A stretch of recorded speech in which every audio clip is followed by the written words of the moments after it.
আজ আমি ফরাসি বিপ্লব কেন হয়েছিল অর্থাৎ ফরাসি বিপ্লবের কারণ কী ছিল তাই নিয়ে আলোচনা করব। তাহলে আলোচনাটা শুরু করি।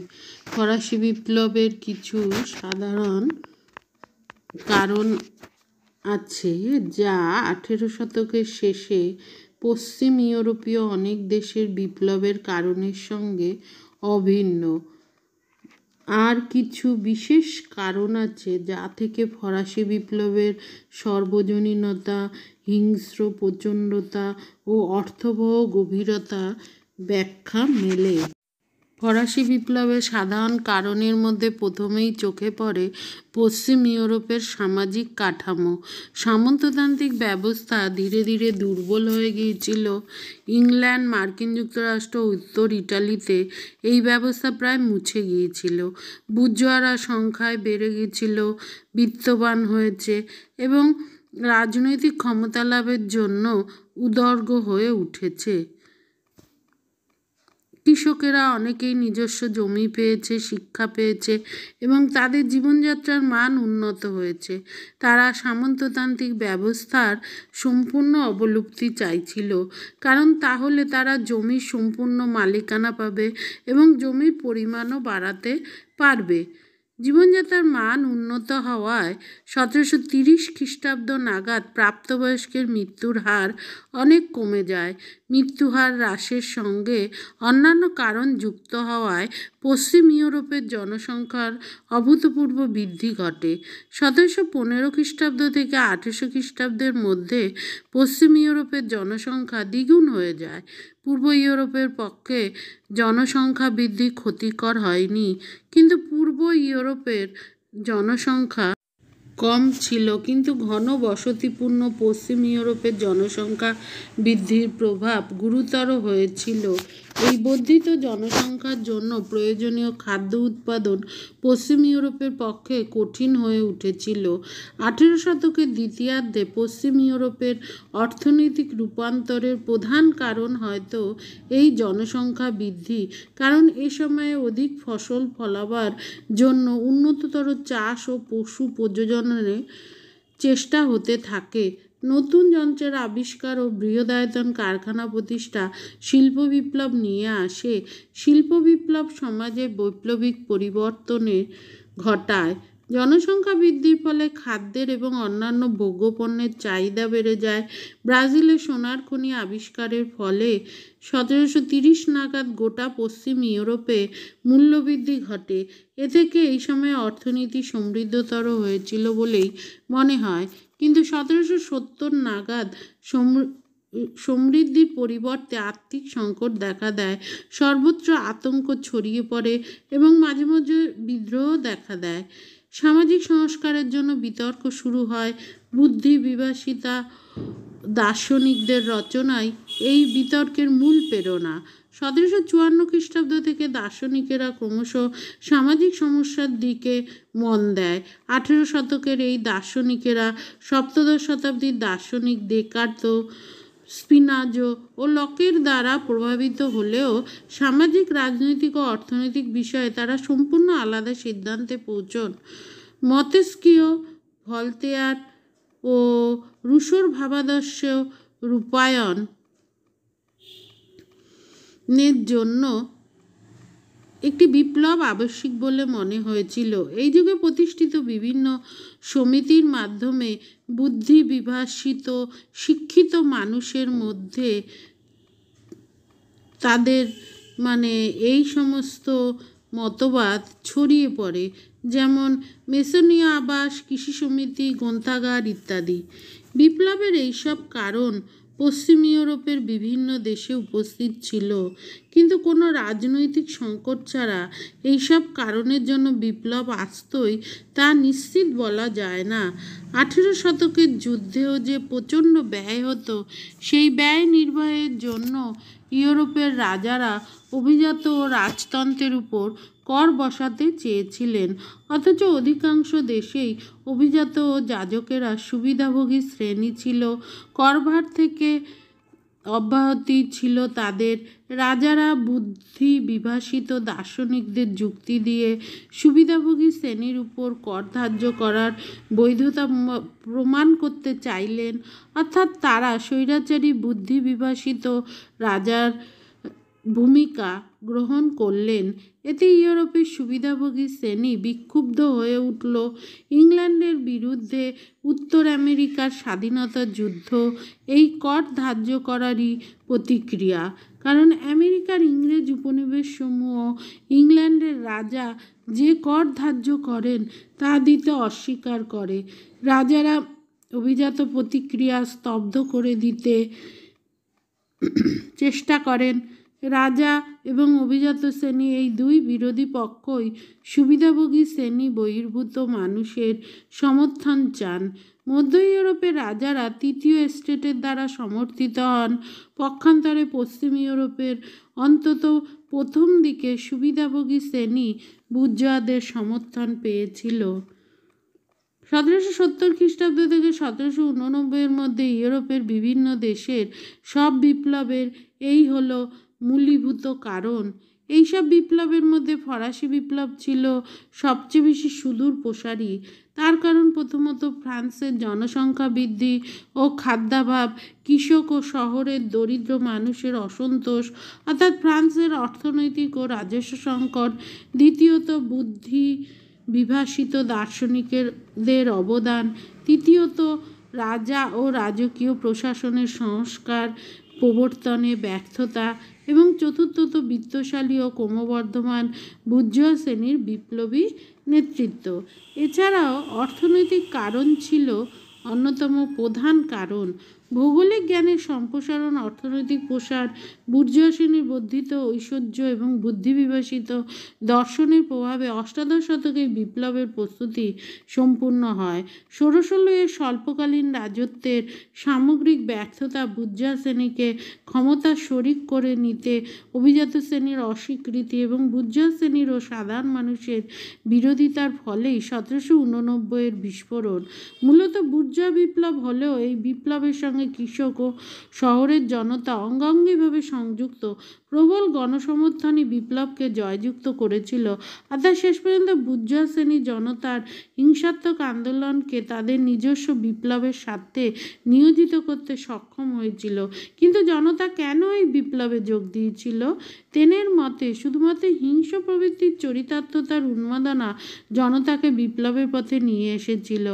আবে বারুয়েল মনে করেন বুর্জোয়া শ্রেণীর একটি সংখ্যালঘু অংশের রাজদ্রোহী ষড়যন্ত্র এই বিপ্লবকে ডেকে এনেছিল।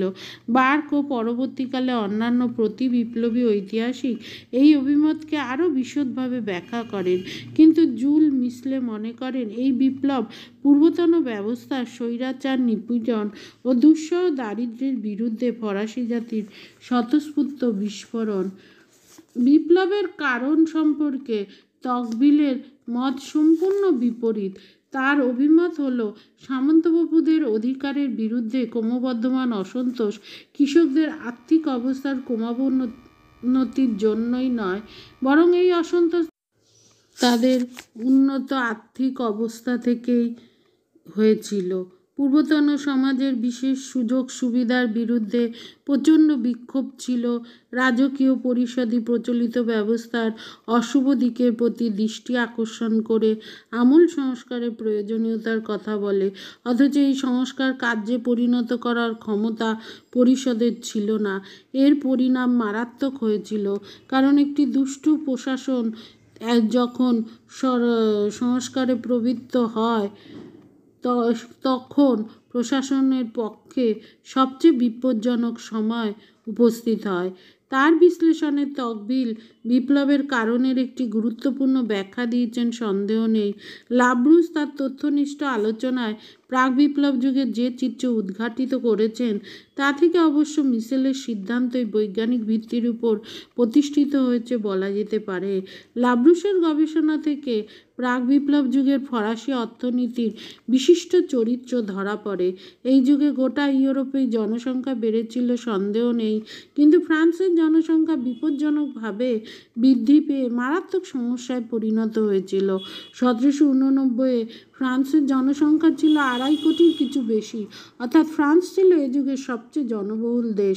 জনস্ফীতির অর্থ সাধারণভাবে মূল্যবৃদ্ধি, অর্থাৎ জনসাধারণের খাদ্যদ্রব্য ক্রয়ের অক্ষমতা ও উপবাস। অস্বাভাবিক ও দীর্ঘ 18 শতকের অর্থনৈতিক প্রক্রিয়াকে প্রভাবিত করেছিল। অনেকে এই মূল্যবৃদ্ধিকে ফরাসি বিপ্লবের জন্য অংশত দায়ী করেন। মেক্সিকোয় খনিজ সম্পদের প্রাচুর্য মুদ্রাস্ফীতি নিয়ে আসে। মুদ্রাস্ফীতির অবধারিত পরিণাম দ্রব্যমূল্য বৃদ্ধি ও রাজস্ব হানি। জিনিসের দাম বেড়ে যাওয়ায় জনতার বিক্ষোভ এবং রাজস্ব হানির ফলে রাজকোষের শূন্যতা, এই দুই মিলে ফরাসি বিপ্লবকে ডেকে আনে।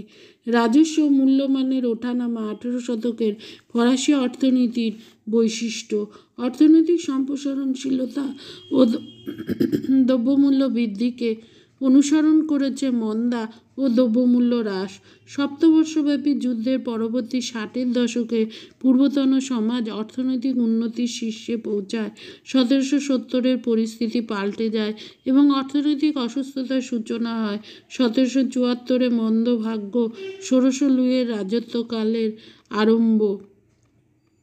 মূল্যহ্রাস কবলিত হওয়ায় কৃষক, ব্যবসায়ী, ভূমধ্যকারী, কর সংগ্রাহক প্রত্যেকেই ক্ষতিগ্রস্ত হয়। খাদ্যশস্যের দাম কমায়, অর্থ ও কৃষি খাজনারও হ্রাস হয়। চাকরির বাজার এবং আর্থিক অবস্থার উপর এই সংকটের বিরূপ প্রতিক্রিয়াও স্বাভাবিক। তার উপর জনস্ফীতি ও বৃহদায়তন শিল্পে মন্দাপ্রসূত ধর্মঘট খাদ্য সমস্যাকে জীবনের প্রাথমিক স্তরে নিয়ে আসে। জনস্ফীতি ও অর্থনৈতিক পশ্চাৎমুখীনতায় এক বিস্ফোরক স্ববিরোধিতার সৃষ্টি হয়। ষোড়শ লুইয়ের আমলের অর্থনৈতিক পীড়া এবং প্রাক বিপ্লব যুগের অর্থনীতির পশ্চাৎমুখীনতায় সামন্তপ্রভুদের শোষণ কঠিনতর হয়। চাষিদের উপর ইজারাদারদের চাপ বাড়তে থাকে। ভূমির উপর সামন্ততান্ত্রিক করের গুরুভার কৃষকদের নিরন্তর সংগ্রামের পথে ঠেলে দেয়। পূর্বতন ব্যবস্থার অন্তিম পর্বে ভূমির উপর সামন্ততান্ত্রিক করের বোঝা অধিকতর গুরুভার হওয়ায় কৃষকদের বিরুদ্ধতা বিষাক্ত ঘৃণায় পরিণত হয়। অর্থনৈতিক পীড়ার সঙ্গে যুক্ত হয়েছিল রাজস্ব সংকট ও আর্থিক অক্ষমতা। প্রত্যক্ষত মনে হয় আমেরিকার স্বাধীনতার যুদ্ধে যোগ দিয়ে রাজতন্ত্র যে বিরাট ঋণের বোঝা মাথায় নেয় তা ফ্রান্সকে বিপ্লবের দিকে ঠেলে দেয়। শূন্য রাজকোষই শেষ পর্যন্ত স্টেট জেনারেলের আহ্বান অনিবার্য করে তোলে, কিন্তু প্রকৃত প্রস্তাবে অর্থনৈতিক পশ্চাৎবর্তিতার জন্য রাজস্বের ঘাটতি মিটিয়ে ঋণ পরিশোধ করা সম্ভব হয়নি। ঘাটতির পরিমাণ সম্পর্কে একটি স্থির ধারণায় পৌঁছানো প্রায় অসম্ভব। তবে একথা বলা যায় যে রাজতন্ত্রের বাজেটের সবচেয়ে গুরুত্বপূর্ণ দিক ছিল প্রচুর ঋণের বোঝা।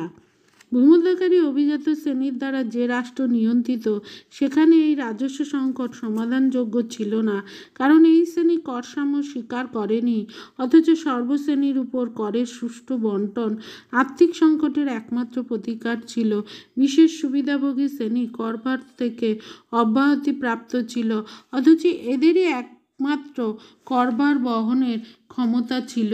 এদের উপর কর বসানো সম্ভব হলে রাজকোষ পূর্ণ হতে পারত, কিন্তু এদের কর দিতে হতো না।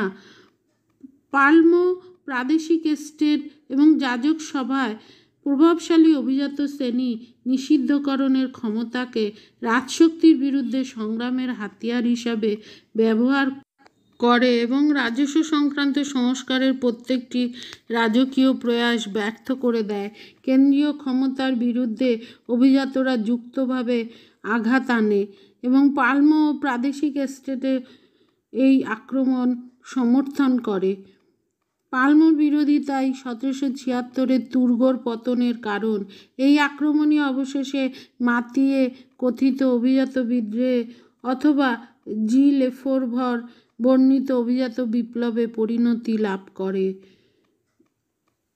1787 থেকে 1788 সেপ্টেম্বরের মধ্যে কালন ও লমেনি দ্য ব্রিয়েন করভারের সুষম বন্টনের দ্বারা আর্থিক সংকট সমাধানে প্রয়াসী হন, কিন্তু এই চেষ্টা সুবিধাভোগী শ্রেণীর উদ্ধত আত্মঘোষণার ফলে ভুনেই বিনষ্ট হয়। সংস্কার পরিকল্পনা ব্যর্থ এবং ঋণ সংগ্রহের সব উপায় নিঃশেষিত। অতএব নিঃসম্বল রাজতন্ত্রের দেউলিয়া হয়ে যাওয়া ছাড়া আর কোনো পথ খোলা ছিল না। দীর্ঘকাল অর্থনৈতিক মন্দা চলার পর 1787 থেকে 1789 অজন্মা ও অত্যাবশ্যক পণ্যের অভাব ফ্রান্সে অর্থনৈতিক বিপর্যয় নিয়ে আসে। এই 2 বছরে উত্তরের উৎপাদক অঞ্চলে গমের মূল্য দ্বিগুণ হয়ে যায়। 1789 গ্রীষ্মকালে মূল্যবৃদ্ধি মারাত্মক আকার ধারণ করে। উৎপাদন ও ভোগ্য হিসাবে কৃষক সমাজের অধিকাংশই মূল্যবৃদ্ধির জন্য ভয়ানক ঘা খায়, কারণ জমির মালিক, ইজারাদার ও ভাগচাষি অজন্মা ও মূল্যবৃদ্ধি কবলিত হয়। মদ্য ও গম উৎপাদক, দুধের ব্যবসায়ী প্রত্যেকেই ক্ষতিগ্রস্ত হয়। কৃষি থেকে এই দুর্গতি শিল্পের ক্ষেত্রেও ছড়িয়ে পড়ে। 1786 ইংল্যান্ডের সঙ্গে অবাধ বাণিজ্য চুক্তির সময় থেকেই বেকার বাড়ছিল। প্যারিস, লিল, লিও, তোয়াইয়ে, সদা, রুয়া, র্যাশ প্রভৃতি শিল্পায়িত শহরে বেকারি বহুগুণে বেড়ে গেল। তাছাড়া কত হারে খাদ্যদ্রব্যের মূল্যবৃদ্ধির ফলে সাধারণ বেতনভোগী মানুষ ও ভোক্তাদের শুধুমাত্র আয়ের 3/4 অথবা 4/5 ব্যয় হতে লাগল। কৃষক, কারিগর, শ্রমিকেরা ভূস্বামী, বণিক ও ফাটকাবাজদের সঙ্গে যুক্তভাবে সরকার বিরোধী সংগ্রামে এগিয়ে আসে। সুতরাং আধুনিক গবেষণার আলোকে তকভিল বর্ণিত ফ্রান্সের সমৃদ্ধির চিত্র যুক্তিসহ বলে মনে হয় না, বরং দুঃসহ অর্থনৈতিক সংকটের ফলে ফরাসি বিপ্লব শুরু হয়েছিল। মিশেলের এই সিদ্ধান্তই যুক্তিযুক্ত বলে মনে হয়।